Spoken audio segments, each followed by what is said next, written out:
great to see so many distinguished guests and visitors. I certainly want to welcome the visitors from Taiwan. Madam Minister, thank you for coming again. It was great to see you in true democratic fashion last night at the dinner, lobbying your legislators. That was great. It shows you're a vibrant democracy. We understand that.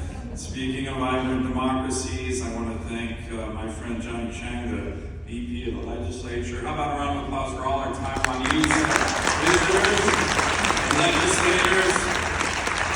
I want to thank the Consul General of Chicago and everybody else here who has visited to make this an important, very important meeting. I'm honored to be in Michigan. There's a number of elected officials here. So please send my greetings to my friend Senator Gary Peters, who's a good buddy of mine in the Senate, and Senator Lee Slotkin as well. As I said last night, I believe that it is strongly in the interest of the United States and strongly in the interest of our fellow Americans that Taiwan remains the free, prosperous island democracy that it is today. And it is for this reason I've given a version of this speech. It's called the Why Taiwan Matters speech, dozens of times to many of my Senate colleagues, to the news media, to editorial boards, and to organizations not only around America but around the world, organizations that care about freedom and national security. Now, I'm not going to go through this entire document tonight or this morning, but I do want to focus on an important element of what's in here, and that is the whole idea of deterrence in the Taiwan Strait from a national security perspective. Nobody wants a war in the Taiwan Strait, which is why deterrence in this part of the world, this very important part of the world, is so important. The way I've thought about deterrence in that part of the world is in three different layers. For those of you who have this handout, it's on page 18. But the first layer of deterrence in the Taiwan Strait is Taiwan's ability to defend itself. Some have referred to this as the porcupine strategy. This is why it is so important for our country and the legislators here from Taiwan to bring back the message of important to increase our defense spending, certainly from Taiwan's perspective, trying to hit that important target of 5% of GDP on the military defense spending. And of course, the United States should continue to help train Taiwan's military and provide asymmetric weapons systems. This is the one important element of deterrence. The second layer of deterrence in the Taiwan Strait that has been decisive for decades is when the United States military has shown up during crises. Some of you know, in my Marine Corps career, I was part of the third Taiwan Strait crisis in 1995 and 96, where it was looking like the Chinese military was threatening to invade Taiwan. They were shooting missiles over the island, and President Clinton sent 2 carrier strike groups and Marine Amphibious Ready Group, and I was part of that as a young infantry officer in the U.S. Marine Corps. That's an important part of deterrence, and we, in the United States, in my view, are focused on doing more to build up our military, our defense industrial base. As a matter of fact, I was just in communications this morning with Secretary of War Pete Hegseth, who gave an important speech on building up our defense industrial base. Just a few days ago, there was a Wall Street Journal editorial in the paper today about how important that is for the second layer of deterrence, but also just for a stronger U.S. military, which we need, and I think Secretary Hegseth and President Trump are doing a very important, excellent job in that regard. And then the third layer of deterrence in the Taiwan Strait relates to the idea of sanctions.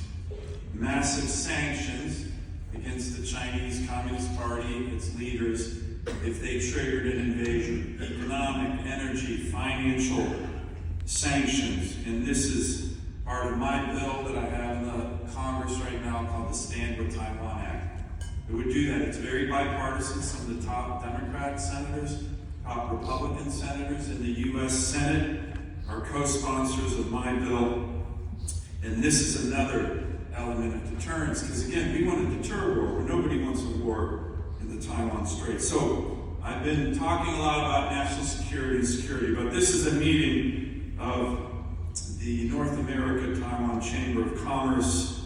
So let me conclude with a more positive economic vision and agenda that will strengthen the economic and energy relationship between Taiwan and the United States. And all of you here can play and should play a really important role in that regard. So, what are some elements of a positive economic agenda that the TCCNA can help promote with your private sector context, but also your government-to-government context?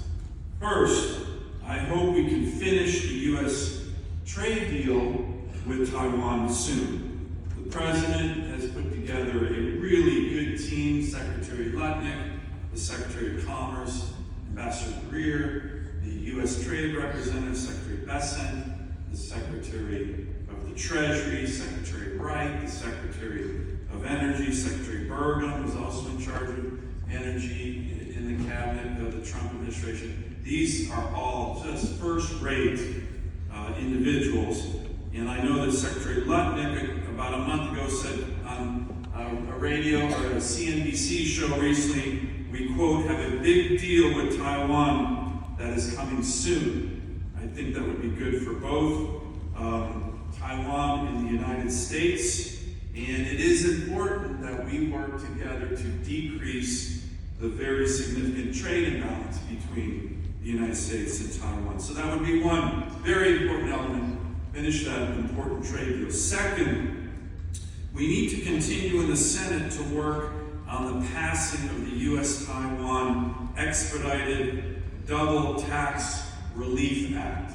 So this is a really important issue as it relates to taxation. The Congress, the House of Representatives, passed this bill already 423 to 1.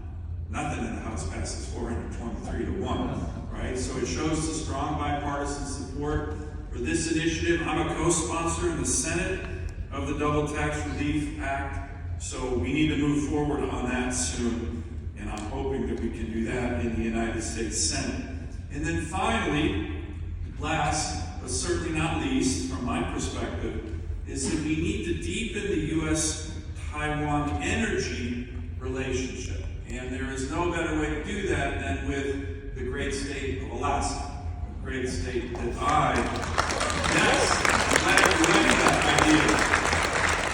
the great state that I am so honored to represent, my great citizens back home. We have a large LNG project, liquid naturalized gas LNG project in Alaska that we are getting ready to build. This will be the largest energy infrastructure project in the country. President Trump has made this a top priority of his and his cabinet. You may have seen it in his State of the Union address earlier this year. He highlighted this infrastructure project, the only project that he highlighted in his entire State of the Union address. One of his first executive orders that he signed on the day one of his inauguration focused on this giant Alaska LNG project. And he has pressed many of our Asian allies, Korea, Japan, others, on the importance of this project. And his cabinet, all those officials I mentioned, all of them have done the same, particularly throughout Asia. Now, this is a great opportunity to deepen our economic and energy and trade relationship. Why? One thing this will do, it will reduce the trade deficit that we have with Taiwan, with Korea, with Japan. The estimates are this project is so big that it would reduce the trade deficit by about $10 billion a year. That is really, really significant, particularly given that Taiwan, Korea, Japan, they don't produce oil and gas. They need it. So we think it should come from your allies. So soon there's going to be the front-end engineering and design work that's going to be completed. I believe that when you start to see the terms of the purchase agreements from this, you're going to see it's very, very competitive. And it's also important because of Alaska's record. We are the most reliable supplier of LNG in the world. We started exporting LNG to Japan, the first country to export LNG anywhere in the world, to Japan in the late 1960s. And we never missed one cargo shipment of LNG to our Japan ally for over a half century. And I believe, as someone who's a strong supporter of Taiwan, that Taiwan needs to diversify its energy supply very significantly. Some of you may have seen the October 7th Wall Street Journal article, very big article about war games that were being conducted with regard to Taiwan and the Taiwan Strait. And what it talked about was a Chinese military blockade of the Taiwan island. That's not an unrealistic scenario within the next 10 years.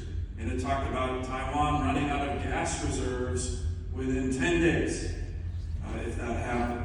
Now, Taiwan right now gets a lot of gas from countries like Qatar, who can't be really trusted, in my view. And if there was ever a blockade of Taiwan by the PLA Navy, and Qatar was sending LNG to Taiwan, guess what?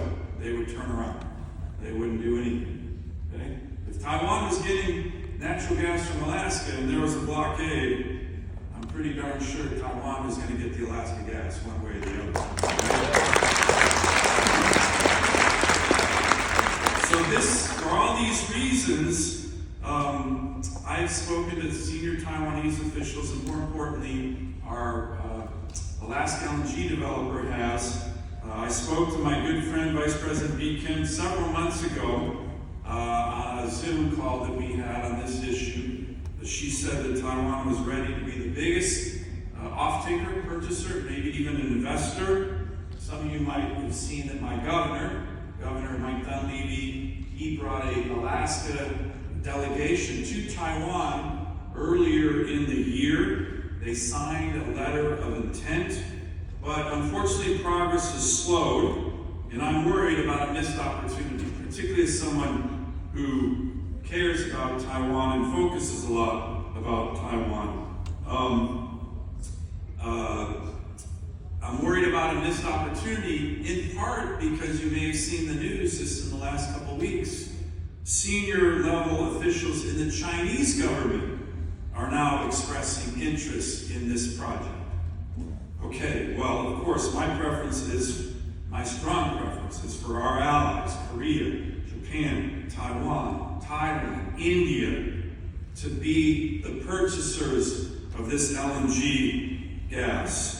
So things are moving fast, and I would please express and encourage all of you in your discussions with the Taiwanese government. I'm going to meet with the legislators a little bit later today. This is a great advantage, a great opportunity to deepen our relationship, to increase energy security for Taiwan, to reduce trade tensions by lowering the trade deficit.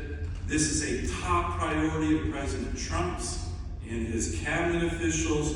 This is a classic win-win-win-win for the United States, Alaska, and Taiwan. So I want to thank, again, everybody who made this happen. I also want to thank my friend Stephen Lee, who's been a good friend of mine. The opportunities for deepening our trade and energy relationship have never been stronger, and this is kind of the positive agenda that TCCNA can really promote for our countries as we deepen our economic and security relationship. But in the area of energy, it's both. It's economics, its security, and we have a great opportunity. So I hope you all take a hard look at that and encourage me, because I'm encouraging the Taiwanese government. Hey, let's take advantage of this energy opportunity. Let's seize this, and the future will be bright if we do all these things. Xi, thank you very much.